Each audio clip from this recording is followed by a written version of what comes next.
bukan dengan barang fana. Kau membayar dosaku dengan darah yang mahal. Tiada noda dan celah, bukan dengan emas perak. Kau menebus diriku oleh segenap kasih dan pengorbananmu. Ku telah mati dan tinggalkan jalan hidupku yang damai. Semuanya sia-sia dan tak berarti lagi. Hidup ini ku letakkan pada mezbamu yang Tuhan. Jadilah padaku seperti yang Kau ingini.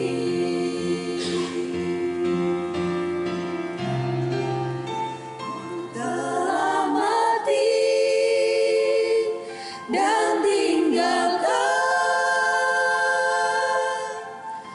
jalan hidupku yang lain. Semuanya sia-sia dan tak berarti lagi. Hidup ini ku letakkan pada mezbamu yang Tuhan. Jadilah padaku seperti yang Kau ingini.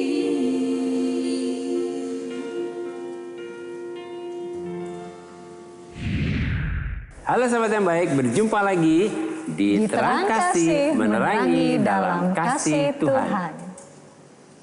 Sahabat yang baik, tema kita adalah Yesus berdoa di Taman Getsemani. Nah sahabat yang baik, mari kita berdoa supaya firman Tuhan hari ini mengubah kehidupan kita dan memberkati kita semua. Mari kita berdoa ya. Bapak, kami bersyukur Kau mengingatkan kepada kami bagaimana penderitaan Yesus di Taman Getsemani, dan biarlah hari ini melalui firman Tuhan yang kami terima ini kami dikuatkan kembali bahwa di dalam Yesus kami hari ini menerima kekuatan yang membuat kami percaya bahwa Tuhan sudah menanggung semua penderitaan kami. Di dalam nama Yesus kami berdoa. Amin. Amin. Sebelum kita baca firman Tuhan, mari kita katakan apa kata Tuhan tentang diri kita. Bahwa saya spesial di mata Tuhan. Saya berharga di mata Tuhan. Saya sangat dikasihi Tuhan. Kehidupan saya dan masa depan saya bersama Tuhan adalah sungguh amat baik. Katakan amin.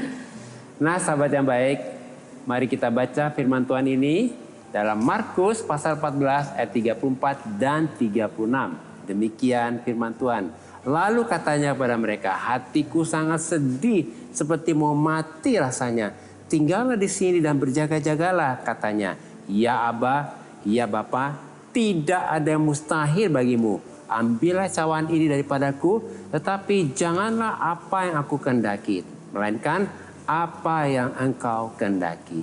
Mari kita baca ayat selanjutnya, Lukas 22 ayat 43 sampai 44. Demikian firman Tuhan. Maka seorang malaikat dari langit menampakkan diri kepadanya. untuk memberi kekuatan kepadanya. Ia sangat ketakutan dan makin bersungguh-sungguh berdoa. Peluhnya menjadi seperti titik-titik darah yang bertetesan ke tanah. Amin. Wah, luar biasa ya. Semua katakan amin. Amin. Ya. Yesus sudah menanggung semua penderitaan kita. Bayangkan tuh di Taman Getsemani ya. Iya. Waktu berdoa sampai darah peluhnya keluar. meneteskan darah seperti itu ya. Berarti dia stres banget tuh waktu Benar-benar itu. dia mengalami penderitaan yang Bang. berat sekali ya. Nah, ini adalah doa Yesus di Taman Getsemani setelah perjamuan malam terakhir bersama dengan murid-muridnya.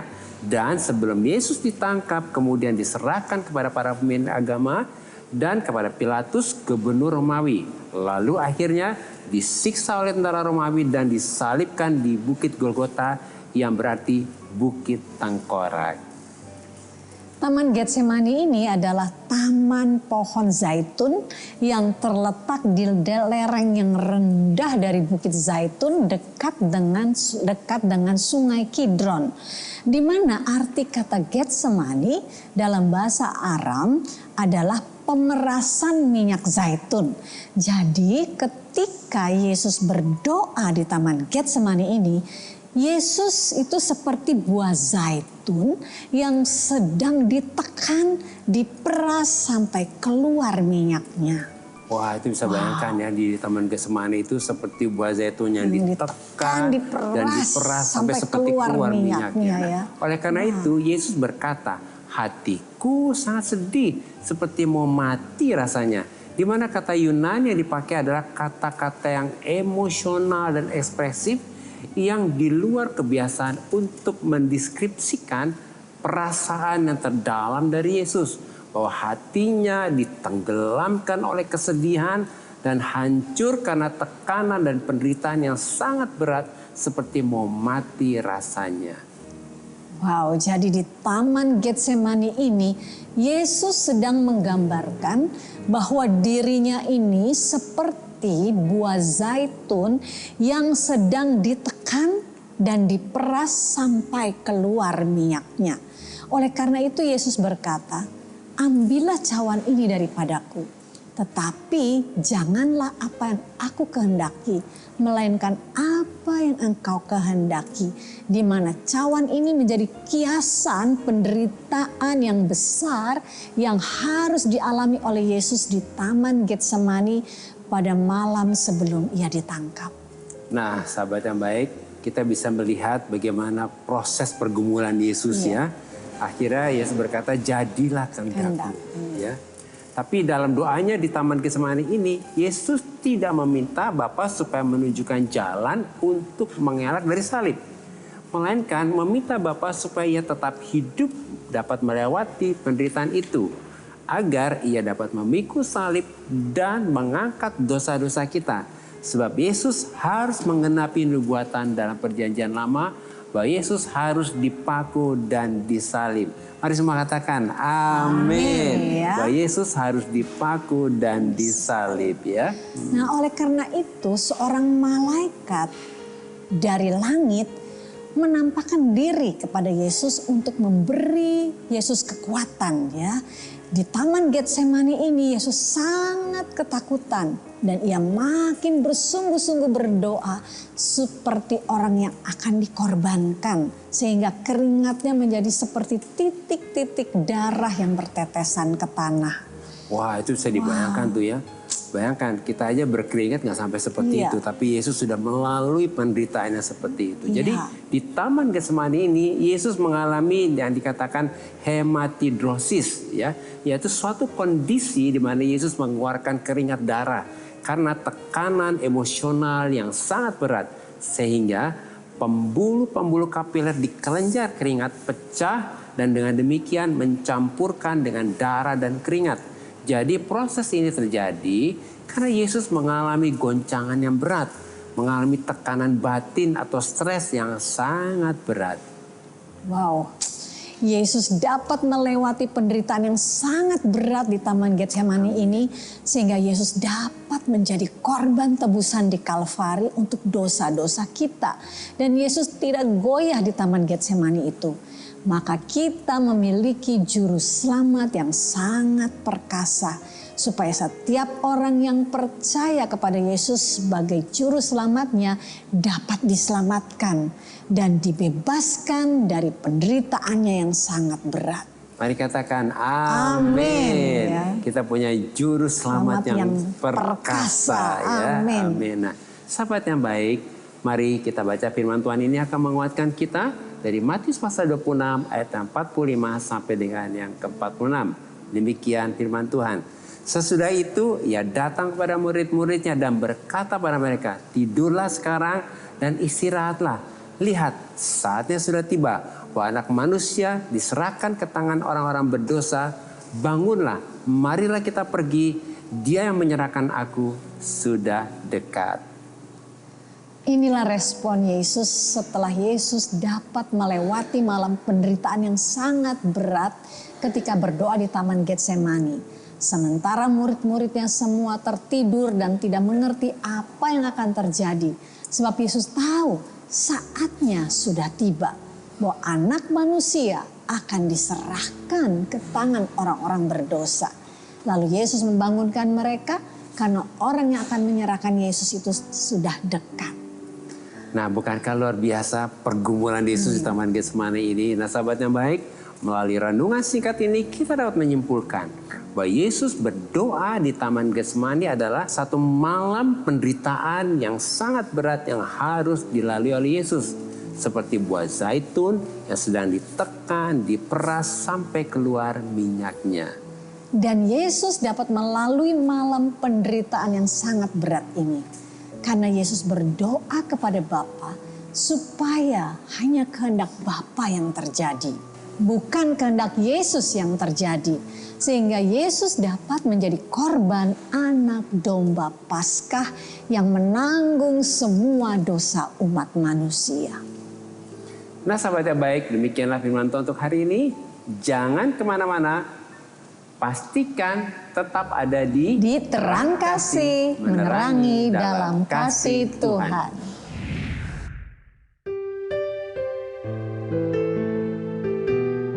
Halo sahabat yang baik, saya akan bacakan renungan firman Tuhan untuk terang hari ini. Mari kita buka kitab kita sama-sama. Kita akan baca dari Markus pasal 14 ayat 37 sampai dengan 38. Demikian firman Tuhan. Setelah itu ia datang kembali dan mendapati ketiganya sedang tidur. Dan ia berkata pada Petrus, Simon, sedang tidurkah engkau? Tidakkah engkau sanggup berjaga-jaga 1 jam? Berjaga-jagalah dan berdoalah supaya kamu jangan jatuh ke dalam pencobaan. Roh memang penurut, tetapi daging lemah. Ketika Yesus berdoa di Taman Getsemani, Yesus sudah memperingatkan murid-muridnya untuk berjaga-jaga dan berdoa supaya mereka tidak jatuh dalam pencobaan. Sebab roh memang penurut tetapi daging lemah. Jadi Yesus sedang berkata kepada mereka bahwa mereka bisa menang dan tidak jatuh dalam pencobaan apabila mereka berjaga-jaga dan berdoa. Arti kata pencobaan yaitu peirasmos dalam bahasa Yunani, artinya adalah Yesus mengingatkan murid-muridnya supaya mereka jangan masuk ke dalam satu keadaan, satu kondisi atau satu situasi di mana mereka digoda, diseret, dan dibawa untuk berada dalam situasi yang berbahaya yang dapat menjerat mereka dan yang dapat membuat mereka jatuh ke dalam pencobaan. Oleh karena itu, supaya kita tidak jatuh dalam pencobaan, maka kita harus selalu berjaga-jaga dan berdoa. Supaya kita jangan ditipu dan diseret iblis untuk hidup dalam kedagingan. Sebab daging lemah. Tetapi supaya kita terus hidup dalam roh, yaitu fokus untuk hidup benar dan sesuai dengan firman Tuhan. Sebab roh penurut, sehingga kita akan mengalami kemenangan. Tuhan memberkati.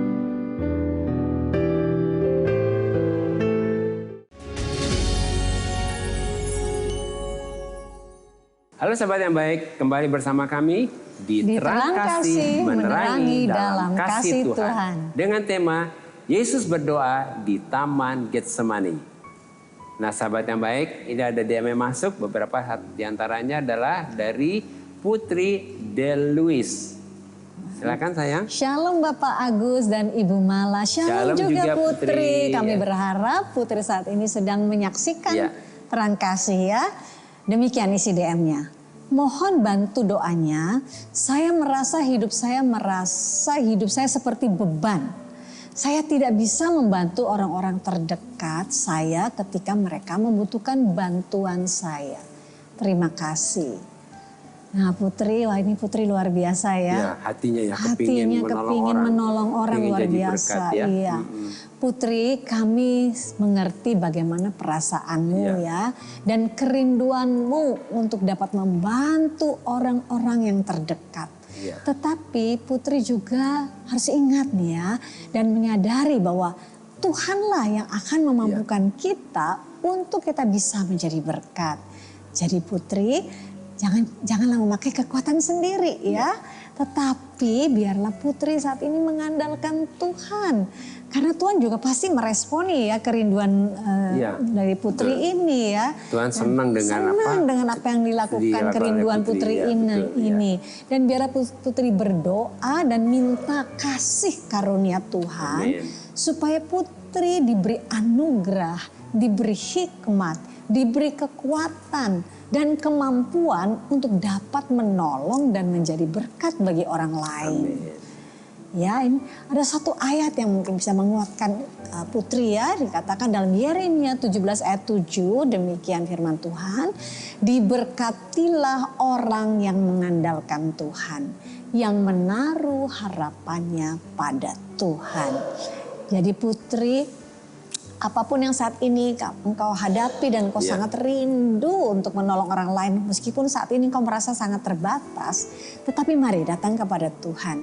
Karena ketika engkau mengandalkan Tuhan, ada satu kasih karunia yang memberkati engkau. Sehingga engkau dimampukan untuk bisa menolong orang lain. Mari kita datang berdoa. Ya. Dan mungkin juga ada sahabat yang lain, juga sahabat yang baik yang lain yang mungkin seperti Putri ini. Yang sebetulnya rindu sekali menolong tapi sepertinya tidak mampu. Mari kita datang kepada Tuhan.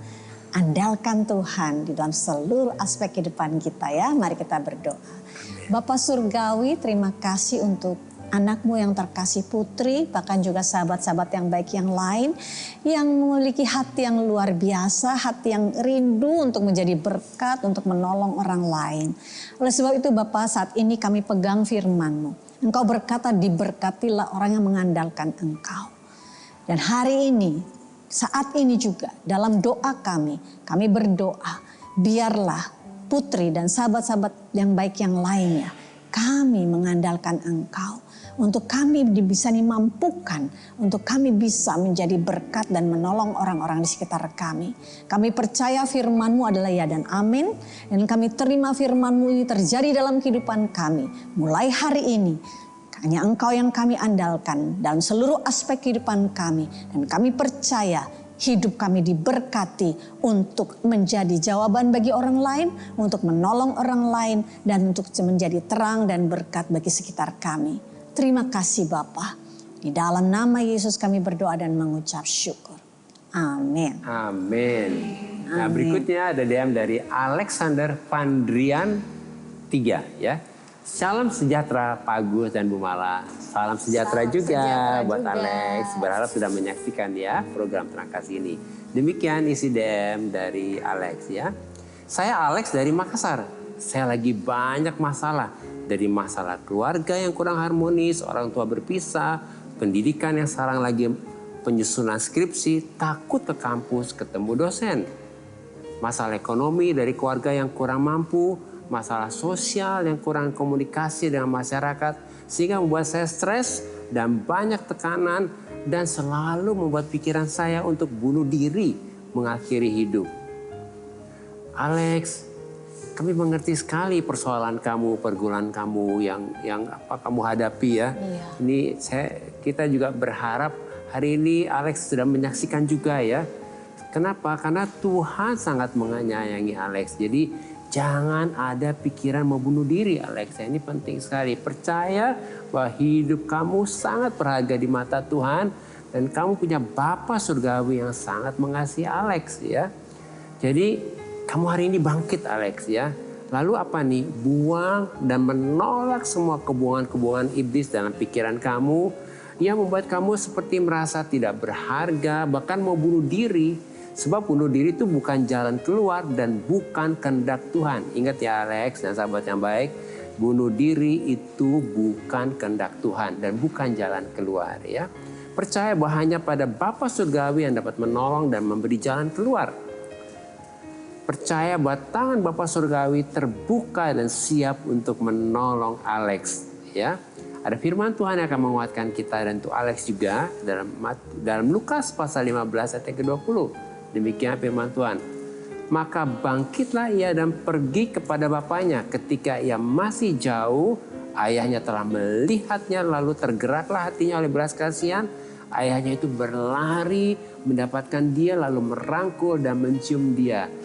Inilah hati Bapa kita. Dia tidak ingin kita kehilangan keselamatan. Dia tidak ingin kita binasa.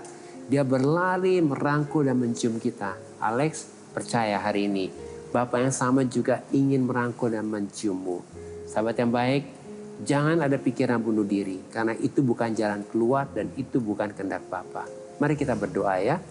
Bapa, kami berdoa hari ini untuk Alex dan sahabat-sahabat yang lain yang menyaksikan yang mempunyai pikiran-pikiran yang seperti mau bunuh diri dan mengakhiri hidup.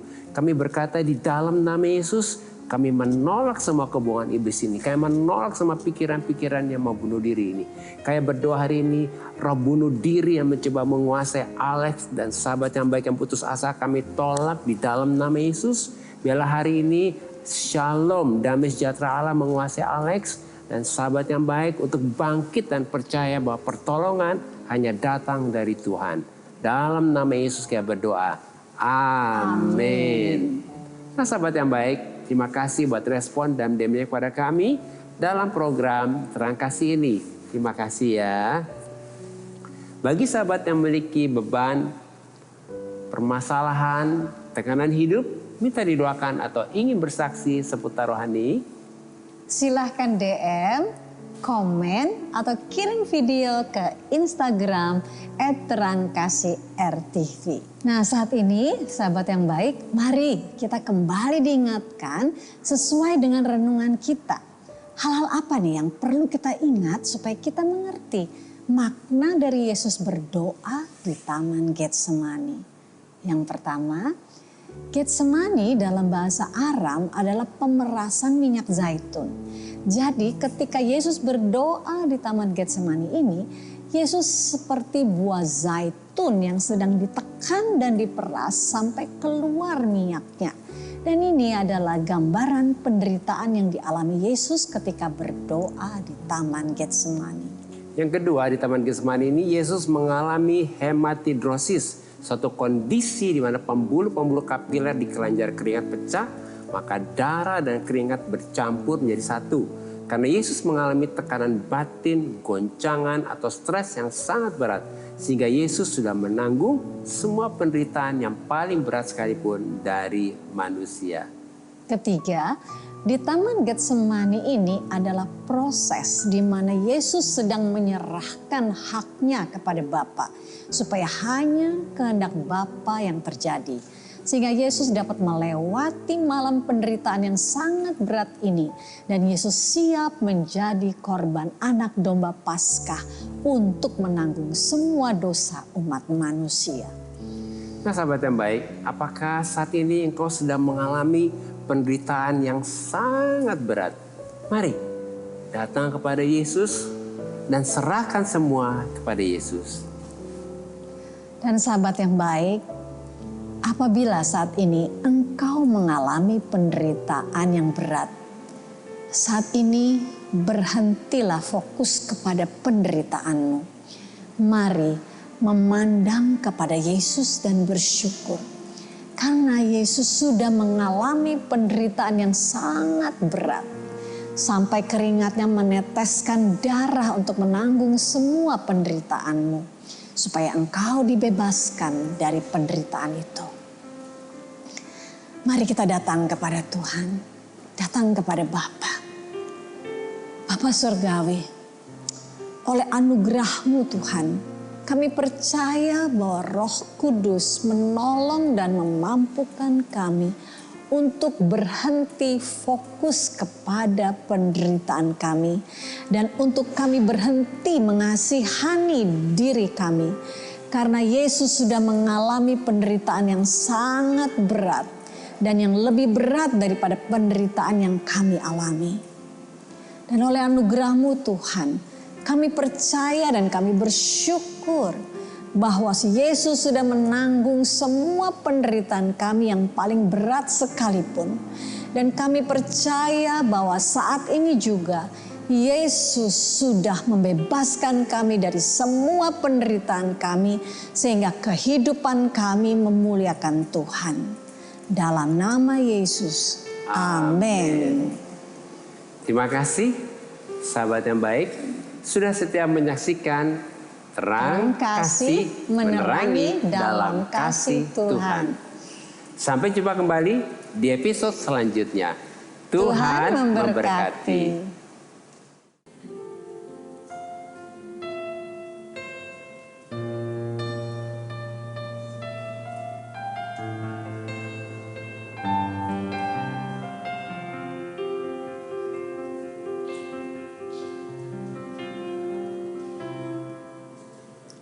Bukan dengan barang fana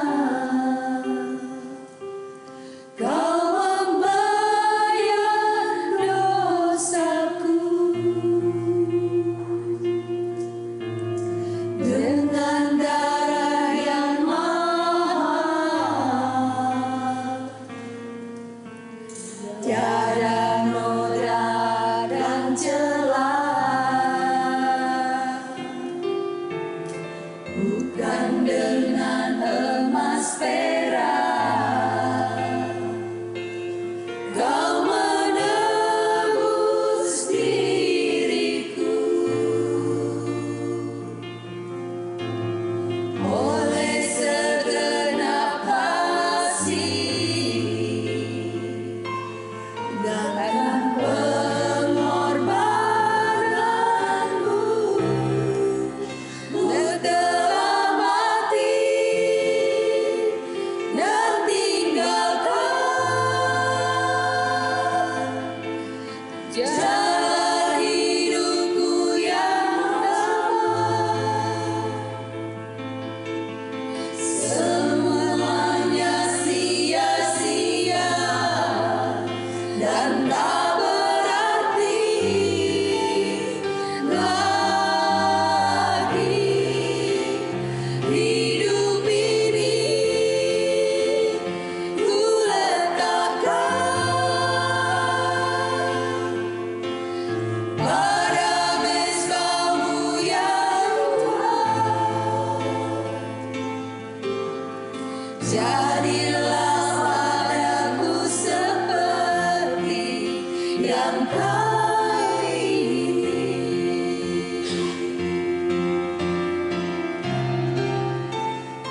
telah mati